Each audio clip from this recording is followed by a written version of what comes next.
The conference room door slammed behind me with a sound that made my bones shake.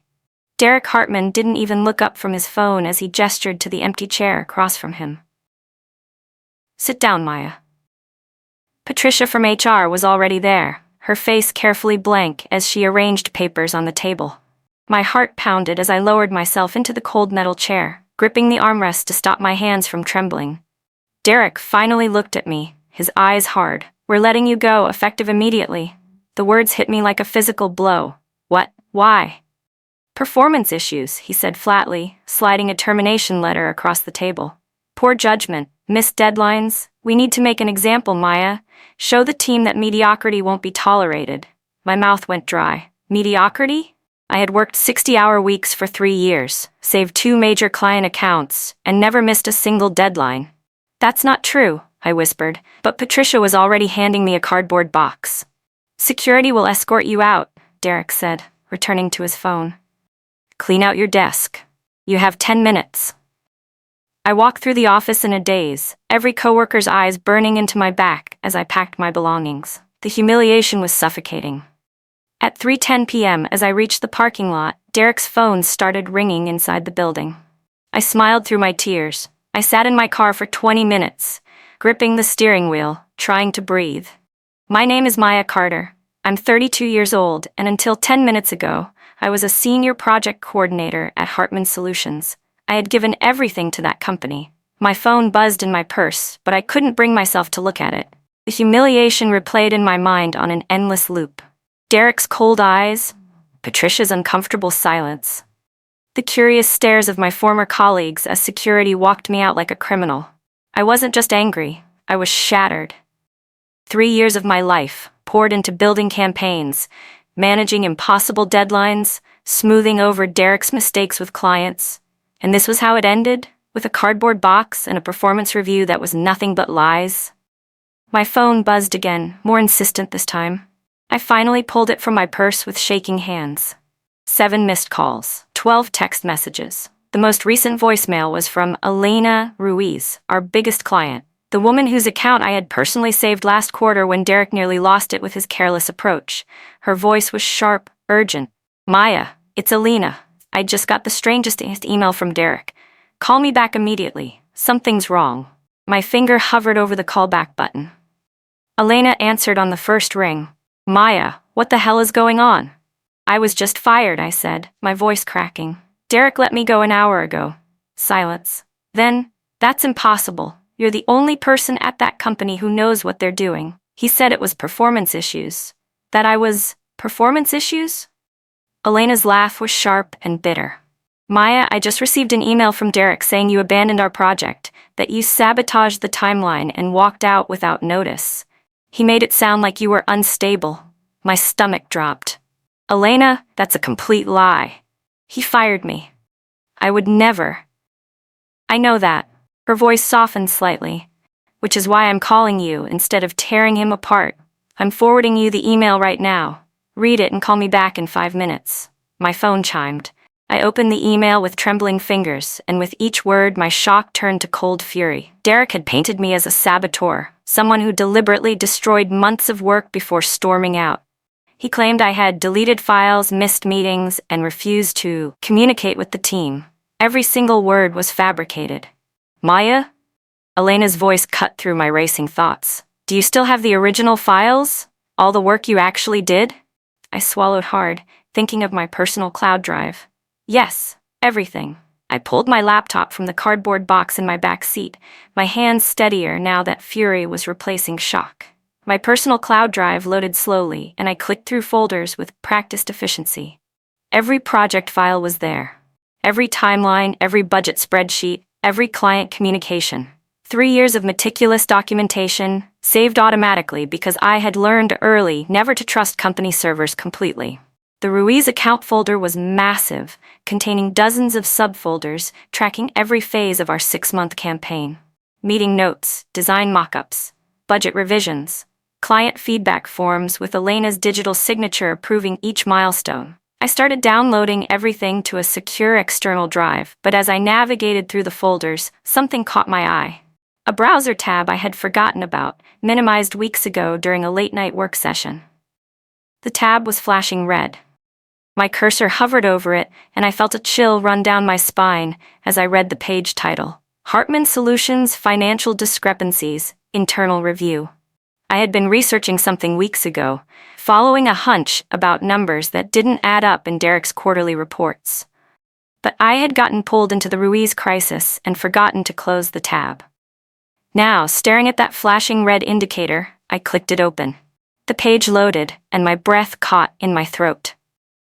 It was an internal audit document, something I must have accessed accidentally through Derek's shared folder when he gave me temporary admin access last month. Rows of altered numbers stared back at me. Budget line items that didn't match the original proposals. Invoices for vendors I had never heard of. Payment approvals for amounts that seemed impossibly high for the services described. And at the bottom of each discrepancy, in the digital signature field, D. Hartman. Derek's initials appeared again and again, approving transfers, signing off on inflated invoices, authorizing payments to shell companies with names that sounded vaguely legitimate but meant nothing. I scrolled down, my heart pounding harder with each entry. The pattern was clear. Derek wasn't just careless with company money, he was stealing it, systematically and deliberately, hiding the theft behind a maze of falsified documents.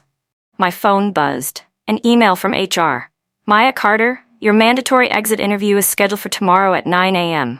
Attendance is required to receive your final paycheck and benefits documentation. Please confirm receipt. I stared at the message, then back at the screen showing Derek's financial crimes. They wanted me to come back tomorrow, to sit in a room and sign away my rights. I showed up at 8:55 a.m. the next morning, my phone recording in my jacket pocket. I had spent the night downloading every file, every document, every piece of evidence I could find. My small apartment was now covered in printouts, sticky notes connecting the dots between falsified invoices and missing funds. Patricia gestured me into the same conference room where Derek had destroyed my career 24 hours earlier. This time, Derek wasn't there. Just Patricia and another HR representative I didn't recognize. Maya, thank you for coming. Patricia's smile didn't reach her eyes. We need you to sign a few documents before we can process your final payment. She slid a thick packet across the table. I flipped through it slowly, my recorder capturing every rustle of paper. I said yes, without hesitation. Jonah started walking me through the process, his voice calm and methodical, even though I could hear papers rustling on his end. Whistleblower protection means you'll be reporting Derek's crimes to the federal authorities, he explained. You'll be protected from retaliation, and if the case results in recovered funds, you could be entitled to a percentage. But, Maya, once we start this, there's no going back. Non-disclosure agreement, non-compete clause, confidentiality waiver. This is pretty standard, Patricia said when I paused on page 7. Just confirming you won't disparage the company or share proprietary information. What's this? I pointed to a paragraph buried in the legal language. Pending compliance review? Patricia's smile faltered. That's just standard language. It mentions a federal investigation. I looked up, meeting her eyes. What investigation? The other HR representative shifted uncomfortably. That's not something we can discuss with terminated employees. I left the building without signing anything, Patricia's protests ringing in my ears. A federal compliance review. Derek's financial crimes suddenly made sickening sense. The company wasn't just covering for him. They were trying to contain a disaster. I drove straight to a coffee shop and opened my laptop, pulling up every email I had saved from the last 3 years. I searched for any mention of compliance, audits, or financial reviews. Buried in my archived folder from 2 months ago, I found a forwarded message from Kyle Preston, a junior analyst in the finance department. His original email had been sent to Derek, but Derek had accidentally included me in his response. Kyle's message was brief. Mr. Hartman, these approval codes don't match our vendor database. Should I flag this for review? Derek's response, no need. It's handled. Don't waste time on administrative details. I stared at the screen. Kyle had spotted the discrepancies, and Derek had shut him down. I opened a new browser window and searched for Kyle on the company directory. Still employed, still in finance. My phone buzzed with a message from an unknown number. Maya, it's Kyle Preston. I heard you were fired. I need to talk to you. Tonight, it's urgent. My hands shook as I typed back. Where? We met in a parking garage 3 blocks from the office, Kyle's face pale in the fluorescent lighting. He was young, maybe 25, with nervous energy that made him keep looking over his shoulder. "They're watching everyone," he whispered, handing me a small flash drive. "After you got fired, Derek called an emergency meeting. Said you had stolen company files and we'd all be questioned." I took the drive carefully. "What's on this?" "Everything I could find." His voice cracked. "Maya, he's been stealing for at least 2 years. Probably longer. I started noticing the patterns 6 months ago, but when I asked questions, I got transferred to a different project team." "Why are you telling me this?"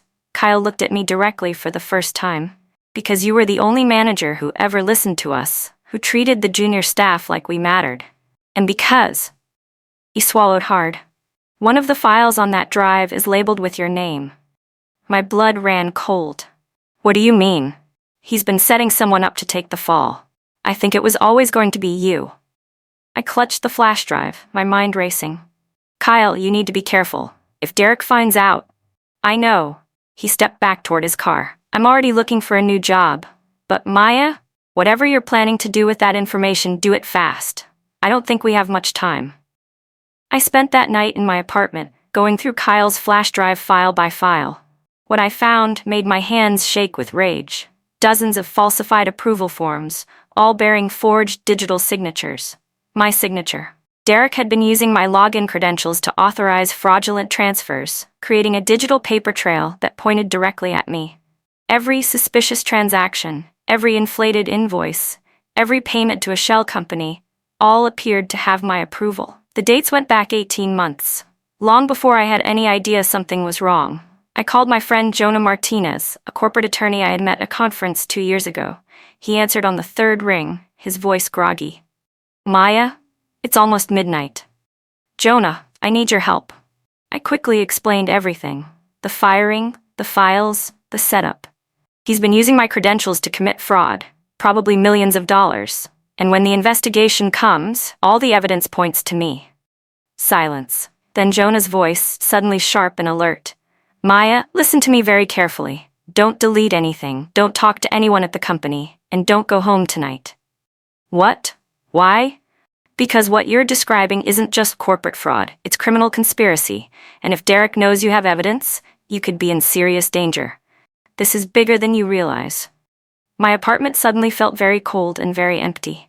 I checked into a cheap motel under a fake name, Jonah's warning echoing in my head. I couldn't sleep, so I kept digging through my old files, looking for anything that might prove my innocence. Then I remembered something. 3 weeks ago, I had been working late in the office when Derek stumbled out of his private conference room, drunk and laughing, with Victor Chen, the VP of Operations. They hadn't seen me in the dark corner of the common area, my laptop screen the only light. Derek's voice had been loud, careless. "The beauty of it, Victor, is that nobody checks the numbers until it's too late. By then, the money's moved through 3 shell companies and it's untraceable. And if anyone asks questions, we've got our scapegoat." They had both laughed, and I had been curious enough to open my phone's voice recorder app. I had been recording notes for myself all week, trying to capture project ideas before I forgot them. The recording had captured Derek's entire drunken confession, 4 minutes of him bragging about fixing numbers and creative accounting while Victor egged him on. I had forgotten about it completely, until now. I played the recording 3 times, my hands shaking harder each time. This was proof. Clear, undeniable proof of Derek's crimes and his intent to frame someone else. Jonah called at 6 a.m. "Maya, I've been thinking about this all night. Do you want whistleblower protection?" "I understand." "Good. I'm filing the paperwork this morning. I need you to gather every piece of evidence and bring it to my office by noon. Can you do that?" "Yes." We hung up, and I immediately started copying files to a second external drive as backup. I was uploading documents to a secure cloud service when my phone buzzed with a voicemail. Derek's voice was tight, controlled, dangerous. "Maya, I don't know what you think you're doing, but you're making a serious mistake. Call me back immediately so we can discuss this before anyone does something they'll regret." The threat was barely veiled. He knew I had information. Maybe Kyle had been caught. Maybe Derek had monitored my old credentials. I forwarded the voicemail to Jonah without responding. 3 minutes later, he texted back. Save everything. He just gave us witness intimidation evidence. I spent the morning at Jonah's office, signing documents and giving a preliminary statement while he took detailed notes. By 2 p.m., we had assembled a comprehensive package for federal investigators. This is going to get messy, Jonah warned as I prepared to leave. Derek will fight back. The company will try to protect itself. You need to be ready for things to get worse before they get better. I know. I drove back to the motel, exhausted but oddly calm. Whatever happened next, I had done the right thing. I had told the truth. My phone buzzed with a notification from the company's employee portal. Someone had posted a new memo to the internal site, visible to all staff. I logged in, my stomach nodding. The memo was from Derek, time-stamped 30 minutes ago. Security breach alert. All staff are advised that a former employee has illegally accessed company systems after termination. This constitutes theft of proprietary information and is currently under investigation. Anyone contacted by this individual should report it to HR immediately. He was painting me as a criminal, a thief who had stolen company secrets. My phone exploded with texts from former colleagues, some supportive, most confused. But one message stood out, from Ravi Patel, my former teammate. Maya, I don't believe Derek's lies. I found something. Can we talk? Ravi and I met at a diner far from the office, both of us constantly checking over our shoulders. He slid his laptop across the booth, his expression grim. After Derek posted that memo, I started poking around the shared drives, he said quietly. I wanted to prove you weren't a thief. And I found this. On his screen was a folder I had never seen before, buried deep in the company's file structure. The folder name was simple: Contingency. Inside were dozens of documents, contracts with vendors I didn't recognize, bank account information for offshore companies, transfer authorizations bearing forged signatures from multiple executives, including the CEO. Ravi, how did you find this? Derek gave me admin access last week after you left. Said I needed to take over your projects. He probably forgot I'm better with systems than he realizes. Ravi's hands shook slightly. Maya, this isn't just Derek. This goes higher up. Before I could respond, my phone buzzed with an alert. The board of directors had called an emergency meeting for tomorrow morning. Subject: internal financial review. I looked at Ravi. They know. The investigation is starting. Then we need to move fast, he said, copying the entire folder to an encrypted drive. Because Derek's going to destroy evidence the second he realizes what's happening. The next morning, I met with Jonah and his partner, a former federal prosecutor named Amanda Torres. We spread out all the evidence across their conference table. My files, Kyle's flash drive, Ravi's discovery, and Derek's threatening voicemail. Amanda studied everything with sharp eyes. This is massive. Corporate fraud, wire fraud, money laundering, witness tampering. Derek Hartman is looking at serious federal prison time. But these shell companies trace back to holding groups with connections to 3 other executives. This isn't just Derek operating alone.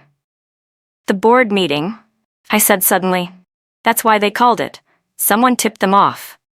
Or the federal auditors already contacted them, Amanda replied. Either way, they're going into damage control mode, which means they'll be looking for someone to sacrifice. My phone buzzed. A news alert. Hartman Solutions faces major client defection as Elena Ruiz suspends all contracts pending internal investigation.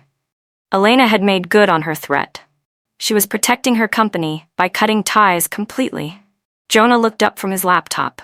The board meeting started 15 minutes ago. I'm seeing activity on the company's legal filings portal. They're ordering a full forensic audit. The dominoes were falling. By noon, forensic auditors had arrived at Hartman Solutions headquarters.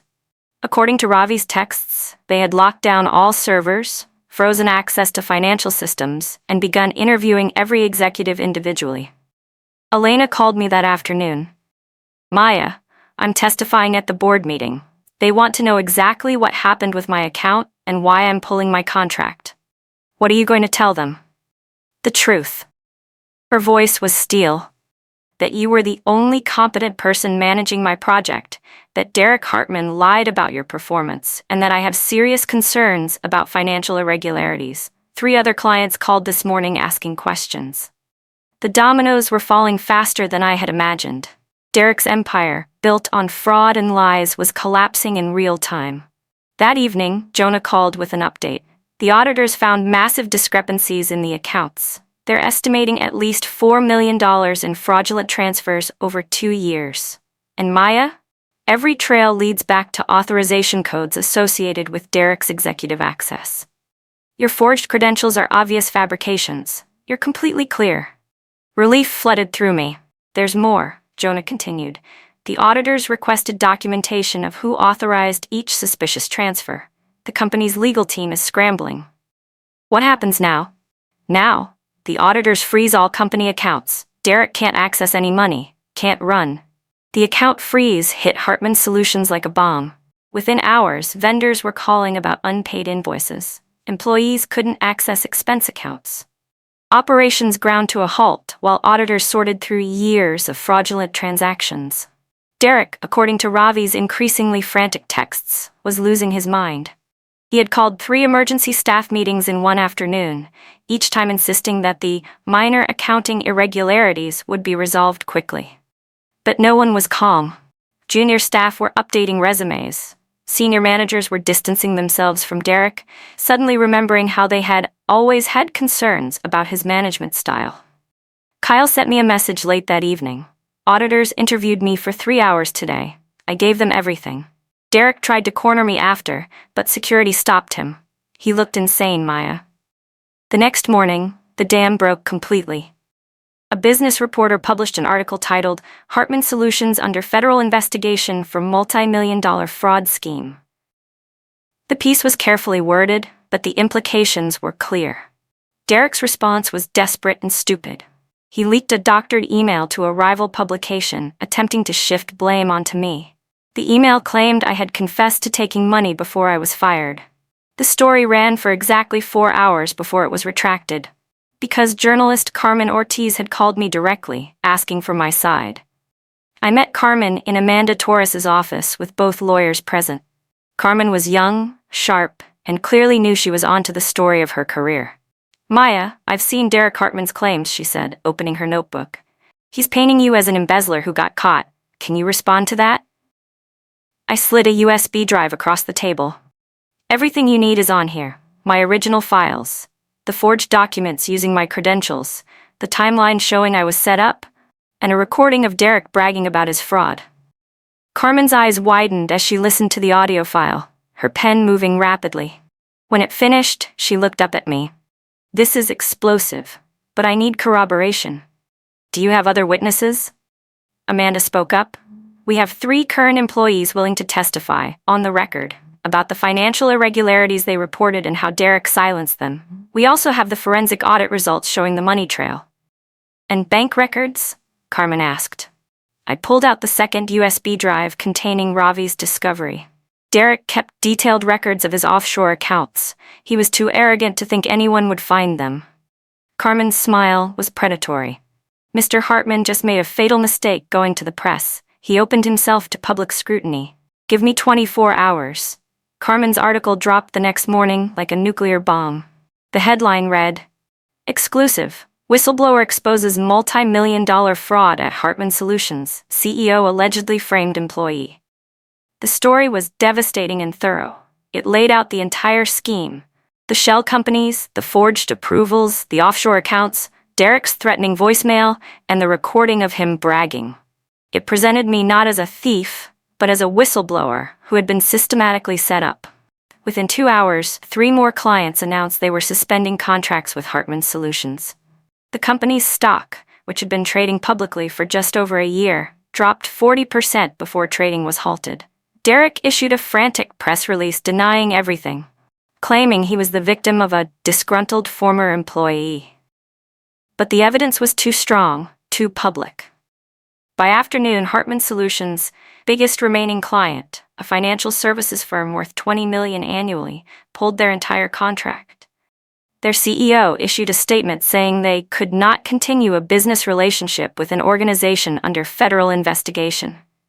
The loss was catastrophic. Hartman Solutions had been struggling financially even before the scandal. Losing this account meant the company couldn't meet its obligations. Amanda called with news. The board just voted to put Derek on administrative leave. They're bringing in an interim CEO to salvage what's left. Will it work? Probably not. The damage is too severe. The federal investigators contacted me the following week, requesting a formal interview. Jonah and Amanda accompanied me to their office, where I spent 6 hours walking through every detail of Derek's fraud scheme.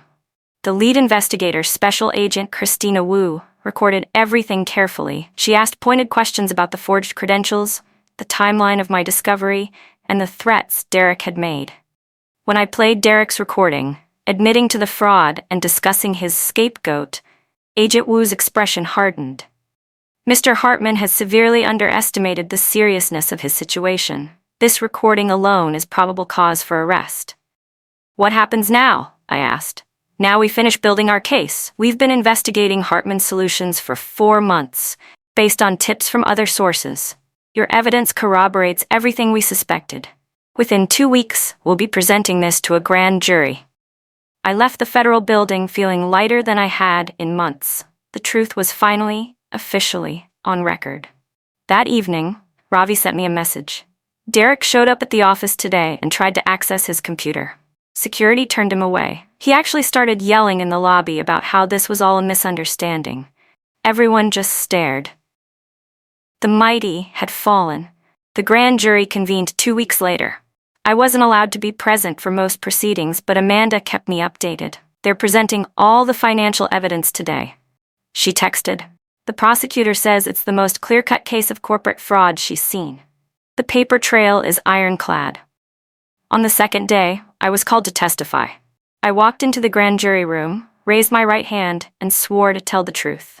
Then I told them everything. I explained how Derek had systematically stolen from the company using my forged credentials, how he had fired me to prevent me from discovering the full scope, how he had threatened me when I started asking questions, how he had tried to destroy my reputation. The grand jurors listened intently, several taking notes. When I finished, they had only a few clarifying questions. Then I was excused.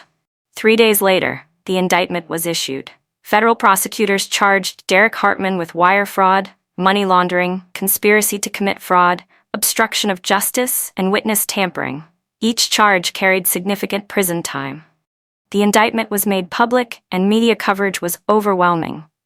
Every business publication ran stories about the elaborate fraud scheme and the whistleblower who brought it down.